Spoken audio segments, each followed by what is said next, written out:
Olá pessoal, eu sou a professora Tamires Roque. Eu vou estar fazendo com vocês uma revisão sobre os módulos 1, 2 e 3 do livro 1 de vocês.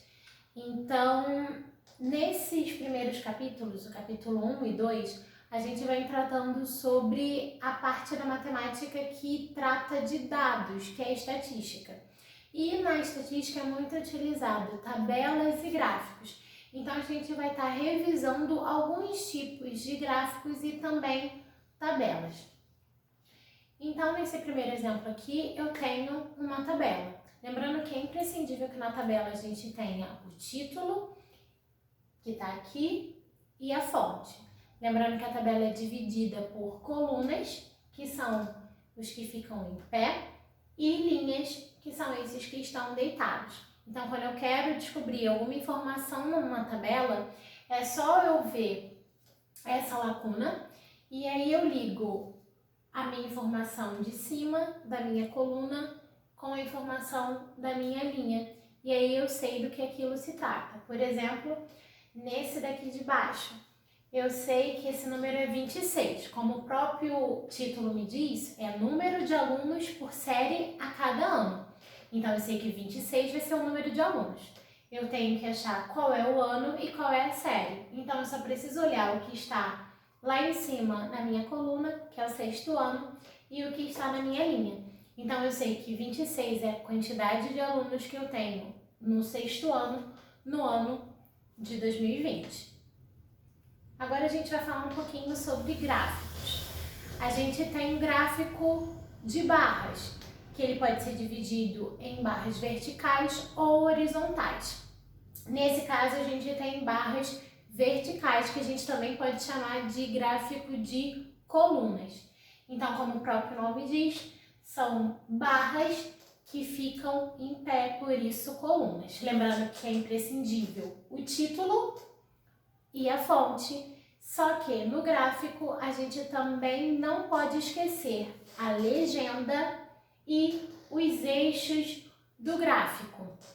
Então, nesse caso, a gente vai estar utilizando os dados que eu coloquei na tabela anterior. Então, vamos dar uma olhada aqui. Nesse eixo que está aqui horizontal, a gente tem os anos. Então, aqui eu tenho o ano de 2015. E eu sei, de acordo com a minha legenda, que o verde é o 8º ano. Então, se eu olhar no ano de 2015, o 8º ano, eu vou ver, de acordo com esse eixo, que a barrinha está exatamente no 20. Então, eu posso dizer que a quantidade de alunos que eu tenho no 8º ano em 2015 é de 20 alunos. A mesma informação eu vou ver também no gráfico de barras horizontais. Se eu olhar o ano de 2015, que está aqui embaixo, nesse eixo agora, e olhar esse eixo aqui, eu vou ter a mesma quantidade, que são 20 alunos no ano de 2015 para o 8º ano. E também a gente tem o gráfico de segmentos ou gráfico de linhas. Como o próprio nome diz, são linhas que estão representadas aqui. A gente sempre vai ter título, fonte, legenda e os eixos. Então, eu consigo representar da mesma forma, eu vou olhar o mesmo dado que eu falei para vocês. No ano de 2015, o 8º ano, que está de verde, tem 20 alunos. A diferença é que nesse gráfico de linha, a própria linha já me diz quanto que ele decaiu, quanto que diminuiu e quanto que aumentou. Então, eu posso ver aqui que de 2015 até 2017, a quantidade de alunos para o 8º ano estava diminuindo. De 2017, começou a aumentar, depois diminuiu de novo e aumentou. Então, o gráfico de linha, ele consegue demonstrar para a gente o máximo e o mínimo do que está acontecendo no decorrer do tempo. E a gente também tem o gráfico de setores.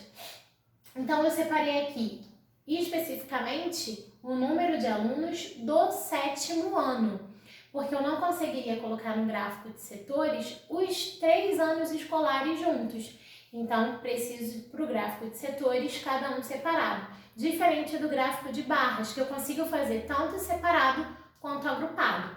Então, no gráfico de setores, eu separo em pedacinhos, por isso que muita gente chama de gráfico de pizza, porque tem esse formato e a gente ainda consegue separar em pedaços, que seriam os pedaços de pizza, e eu separo em cores diferentes cada pedaço, porque cada um deles me diz alguma coisa.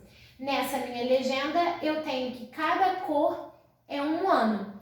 Então, eu posso olhar que o mais claro é o ano de 2020. Então, se eu olhar aqui o ano de 2020, olhando esse todo, você consegue ver que é o maior pedaço. Então, eu sei que em 2020 a quantidade de alunos no 7º ano foi a maior dentre todos os outros anos. Então, de gráficos, é basicamente isso. Agora a gente vai ver a questão da porcentagem, que a gente vai estar tratando no capítulo 3.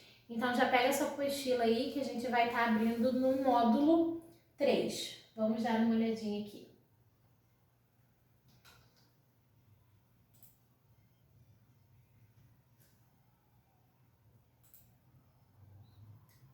Então, vamos lá.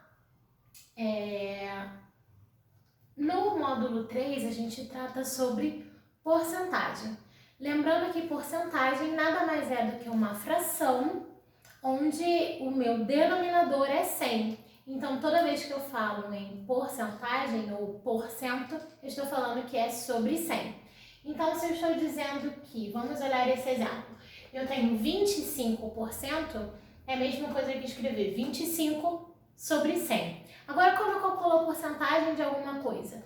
É só eu multiplicar por essa fração. Nesse caso, eu quero 25% de 200. Então, eu coloco 25 sobre 100, que é 25%, vezes o que eu quero descobrir, que é o 200. Então, ficaria 25 sobre 100 vezes 200. Fazendo essa multiplicação, eu vou encontrar que 25% de 200 é 50. Então, toda vez que eu quiser saber quanto é a porcentagem de alguma coisa, é só eu multiplicar isso pela minha porcentagem. Agora, a gente pode ter na porcentagem tanto acréscimos quanto decréscimos. O que seria isso? Os acréscimos é quando eu aumento essa minha porcentagem, eu aumento um valor de acordo com a porcentagem. Já o decréscimo é quando eu dou o desconto de alguma coisa. Várias vezes a gente já foi em loja e uma loja está em liquidação com 50% de desconto. Então, quando você quer saber o preço daquela peça que você quer comprar, você precisa calcular essa porcentagem de desconto. E é isso que a gente vai ver aqui agora. Vamos dar uma descidinha aqui e vamos falar um pouquinho sobre acréscimo. Como eu disse, acréscimo é aumentar. Você tem duas formas de fazer isso.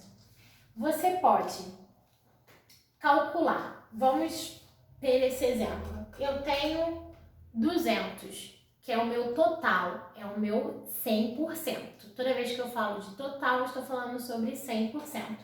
E eu quero calcular o acréscimo de 10% em cima dele. Então, o que eu posso fazer?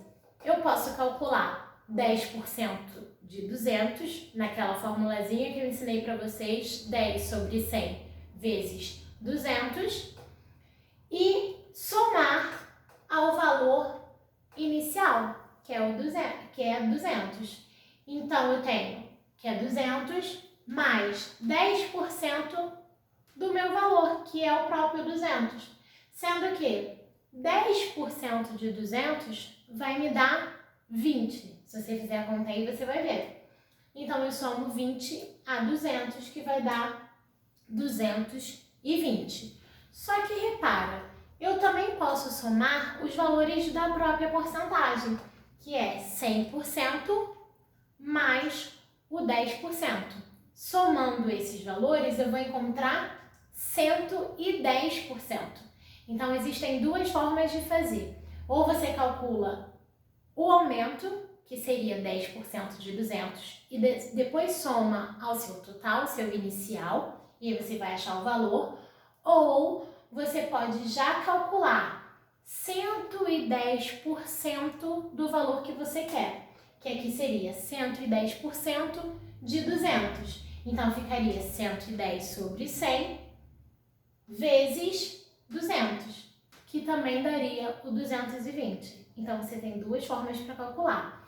O mesmo acontece com o decréscimo, só que ao invés de somar, você vai subtrair. Então, se eu estou subtraindo, se eu estou dando um desconto, nesse caso aqui também é de 10%, então 10% de 200 é 20, a gente já encontrou isso. Se eu diminuo 20 de 200, eu vou ter 180. Outra forma de fazer é 100% menos 10%.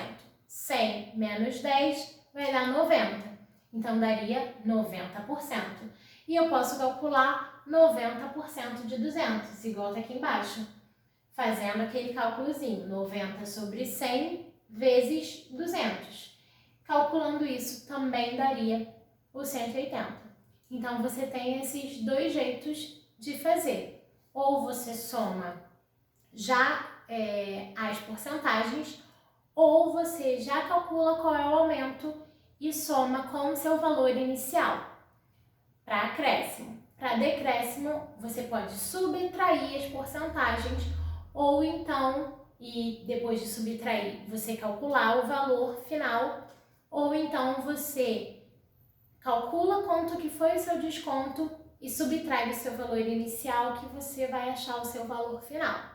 Então, é basicamente isso, mas não esqueça, para eu calcular a porcentagem de alguma coisa, é só eu pegar e fazer a minha fração da minha porcentagem vezes isso que eu quero calcular a porcentagem. Como exemplo que eu dei, 10% de 200.